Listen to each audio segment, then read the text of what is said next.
आज हम देख रहे हैं बी सेकेंड। हमारे चैप्टर का नाम है तथ्यों के स्रोत प्राथमिक एवं द्वितीयक। तो स्टूडेंट्स, तथ्य क्या होते हैं?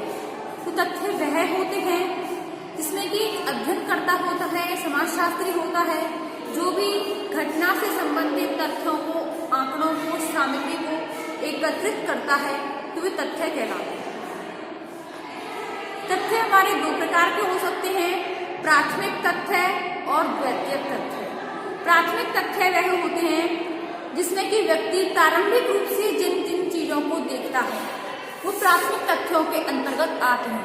प्राथमिक तथ्य होते हैं जैसे कि वह जब अनुसंधान करता होता है, स्वयं साक्षात्कार करता है, अनुसूची करता है, प्रश्नावली द्वारा प्रश्नों को पूछता है ना, अवलोकन करता, तो ये सब चीजें आती हैं प्राथमिक स्रोतों के अंतर्गत। जब अध्ययन करता इन सब चीजों को सहारा लेकर के तथ्यों को एकत्रित करता है, अध्ययन को करता है या उसका अध्ययन करता है, उस समस्या को समाधान करता है, उसको निष्कर्ष करता है, उन तथ्यों को वर्गीकरण करके उनका वर्गीकरण करता है, स्पष्टीकरण करता है, सामान्यीकरण करता है, तो वो तथ्य प्राथमिक तथ्य कहलाते हैं। और द्वितीयक तथ्य आते हैं इसमें कि व्यक्ति अपने जीवन से संबंधित संस्मरण, डायरिया, पत्र, अपनी जीवनी, इन सब तथ्यों को द्वारा ये जो तथ्य होते हैं ये सब द्वितीयक सामग्री में आते हैं। इन तथ्यों में व्यक्ति अपने जीवन से संबंधित, चाहे वो गुप्त बातें हों चाहे सार्वजनिक बातें हों, इन सब बातों का पता व्यक्ति द्वितीयक स्रोतों से पता लगा सकता है।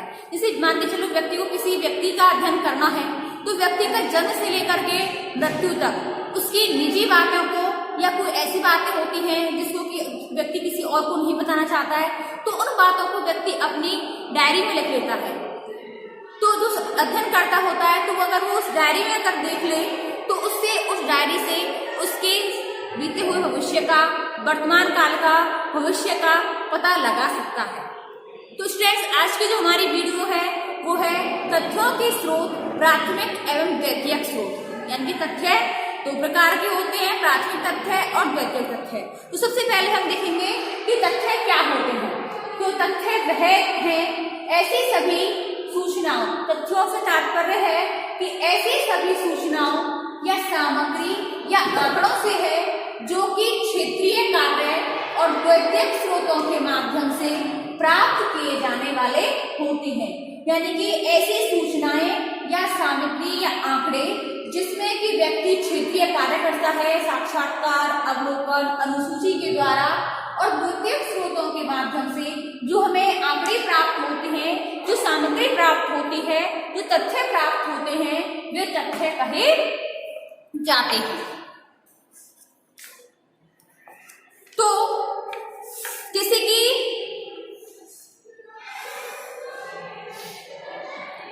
तब तक कोई भी अनुसंधान का कार्य या शोध का आधार पर निष्कर्ष नहीं निकाले जा सकते हैं और ना ही इस प्रकार के नियमों का प्रतिपादन किया जा सकता है। तथ्य संकलन शोध प्रक्रिया का एक महत्वपूर्ण चरण है। जिस प्रकार से ईंट, चूना, पत्थर, सीमेंट, बजरी, लकड़ी, लोहे आदि के बिना किसी भवन का निर्माण नहीं हो सकता है, ठीक उसी प्रकार से तथ्यों या सामग्री के बिना शोध का कार्य संपन्न नहीं हो सकता है। किसी भी वैज्ञानिक निष्कर्ष तक पहुंचने के लिए सामान्यीकरण तथा सैद्धांतिकरण के लिए सूचनाएं प्राप्त करना, तथ्य एकत्रित करना, संख्यात्मक एवं गुणात्मक बातें मालूम करना होता है। जैसे कि मान के चलिए यदि हम यह पता लगाना चाहते हैं कि किसी क्षेत्र विशेष में बालकों में अपराध प्रवृत्ति कितनी पाई गई या अधिक पाई गई या कम पाई गई, तो इसकी बजाय यदि हम किसी अन्य क्षेत्र के, तो ऐसी दशा में दोनों क्षेत्रों में बालक का, वहां की सामाजिक, आर्थिक, राजनीतिक, धार्मिक परिस्थितियों का अध्ययन करना होगा। वहां की रहन सहन की स्थिति, आजीविका के साधन, बालक के सामाजिकरण की प्रक्रिया आदि के बारे में गहन जानकारी प्राप्त करनी होगी और इसी जानकारी या एकत्रित सूचनाओं आंकड़ों इनके आधार पर शोध कार्य को आगे बढ़ाया जा सकेगा, कुछ निष्कर्ष निकाले जा सकेंगे। और ये सब सूचनाएं, आंकड़े, जानकारी, ये सभी तथ्यों के अंतर्गत आते हैं। तथ्य संकलन के लिए शोधकर्ता में अवलोकन की चेतना का होना अति आवश्यक होता है। यद्यपि यह सही होता है कि तथ्यों के अंतर्गत सूचनादाताओं से विभिन्न प्रविधियों की सहायता से प्राप्त सभी प्रकार की सूचनाएं आती हैं। तथ्यों के अंतर्गत उन सभी बातों या सूचनाओं को सम्मिलित किया जाता है जो अवलोकन के योग्य हो और उन्हें लिखित रूप में रखा जा सकता है।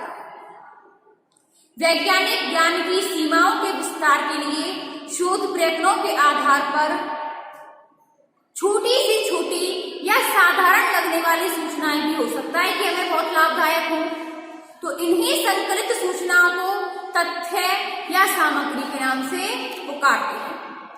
ऐसे ही तथ्य या सामग्री के आधार पर वैज्ञानिक निष्कर्ष निकाले जा सकते हैं और नियमों का प्रतिपादन किया जा सकता है।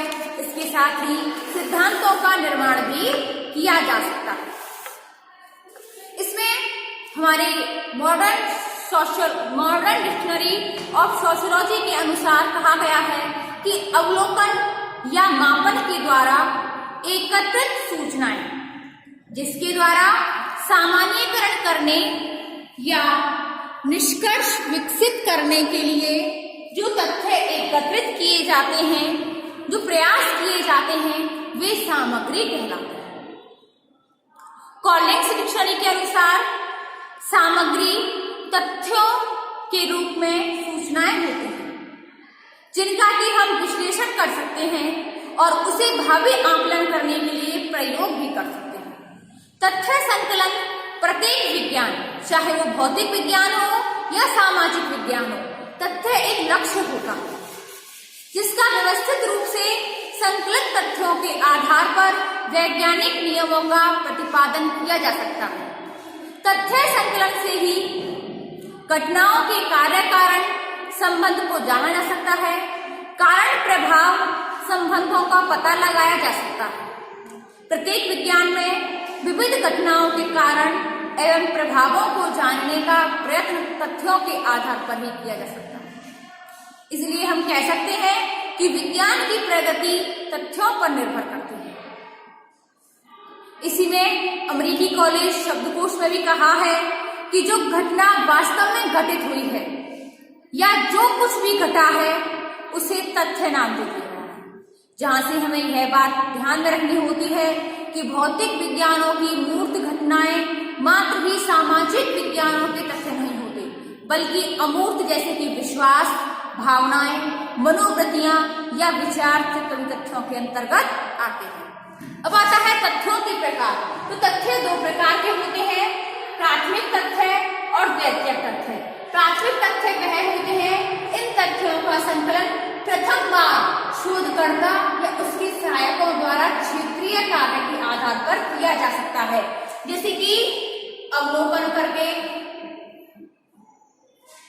साक्षात्कार करके, अनुसूची द्वारा, प्रश्नावली द्वारा, ठीक है। और द्वितीयक तथ्य जिनका संकलन किसी अन्य अध्ययनकर्ता या शोधकर्ता या किसी संस्थान या संगठन के द्वारा किया जाता है, जैसे कि पत्र, डायरी, संस्करण, इस प्रकार के जो होते हैं वो सब द्वितीयक सामग्री के अंतर्गत आते हैं। तो कुछ तथ्य गुणात्मक होते हैं तो कुछ तथ्य परिमाणात्मक होते हैं। अध्ययन के लिए तथ्यों का संकलन कई प्रविधियों की सहायता से कर दिया जाता है, जैसे कि अवलोकन विधि, साक्षात्कार, अनुसूची, डाक के द्वारा प्रेषित प्रश्नावली, इनके माध्यम से तथ्य एकत्रित किए जा सकते हैं। कई बार अध्ययन विषय की प्रकृति को ध्यान में रखते हुए कुछ ऐसे तथ्यों को भी उपयोग में कर लिया जाता है जिन्हें शोधकर्ता या उसके सहायकों ने स्वयं संकलित नहीं किया है, बल्कि अन्य अध्ययनकर्ताओं ने अपने अपने अध्ययन में संकलित किया होता है। ऐसे तथ्य पुस्तक, प्रतिवेदन, पांडुलिपियों, डायरी, जनगणना रिपोर्ट आदि से प्राप्त कर लिए जाते हैं। तथ्य दो प्रकार के होते हैं, प्राथमिक तथ्य और द्वितीयक तथ्य। प्राथमिक तथ्य में वे सभी सूचनाएं संग्रहित की गई होती हैं जिनमें की सामग्री और आंकड़े जिन्हें शोधकर्ता अपने अध्ययन के लिए स्वयं या अपने सहायकों की मदद से एकत्रित करता है, वे प्राथमिक तथ्य कहलाते हैं। ये तथ्य क्षेत्रीय कार्य के आधार पर प्राप्त कर लिए जाते हैं। इसमें रॉबर्टसन और राइट का लिखा है कि वे तथ्य प्राथमिक तथ्य होते हैं जिन्हें एक विशेष शोध समस्या के हल करने के लिए एक विशेष उद्देश्य के साथ उनको संकलित कर लिया जाता है। इसमें श्रीमती पीवी यंग का कहना है कि प्राथमिक तथ्य का तात्पर्य उन सूचनाओं और आंकड़ों से होता है जिनको पहली बार संकलित किया गया हो तथा जिनके संकलन का उत्तरदायित्व शोधकर्ता या अन्वेषणकर्ता को अपना है।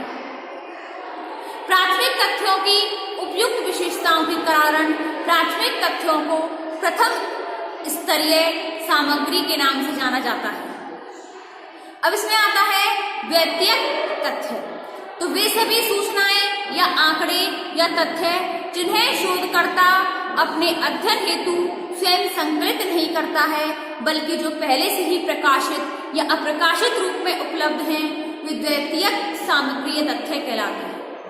इनमें पत्र, डायरी, आत्मकथाएं, पांडुलिपियां, सरकारी प्रतिवेदन, जनगणना रिपोर्ट, प्रलेख, अभिलेख आदि होते हैं।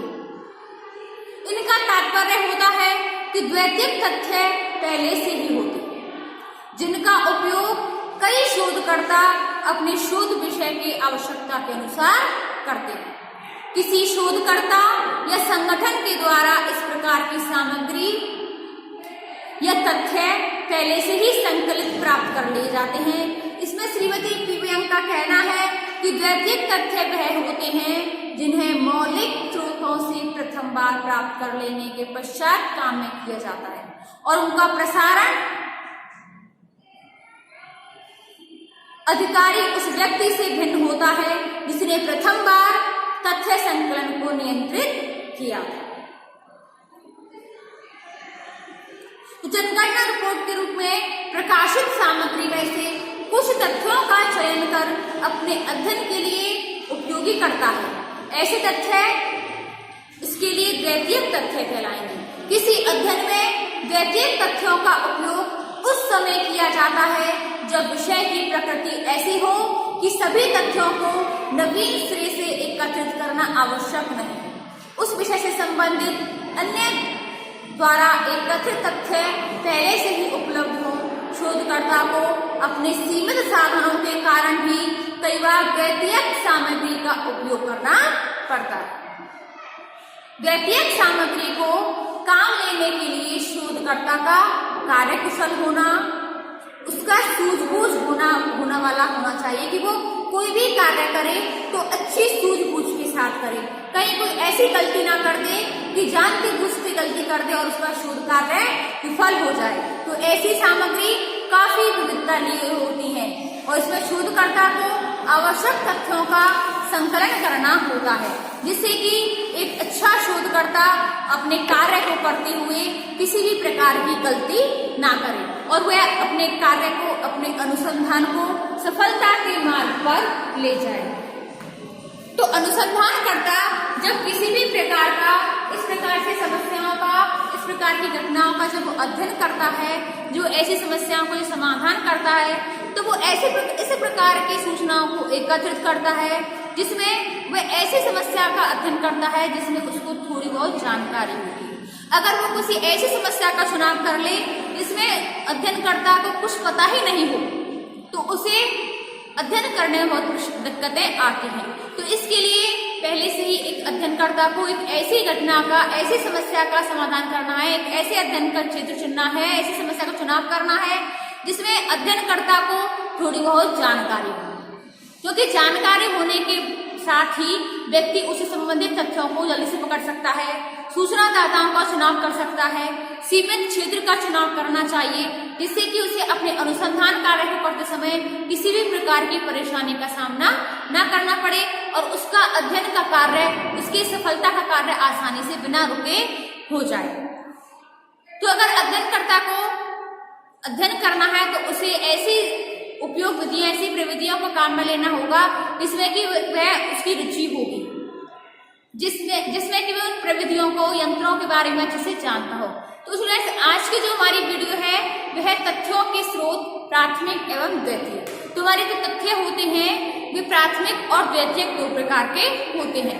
तो स्टूडेंट्स, आज की जो हमारी वीडियो है उसमें हमने देखा कि तथ्य क्या होते हैं और तथ्य कितने प्रकार के होते हैं, और इसकी डिटेल्स हम देखेंगे अपनी नेक्स्ट वीडियो में। धन्यवाद।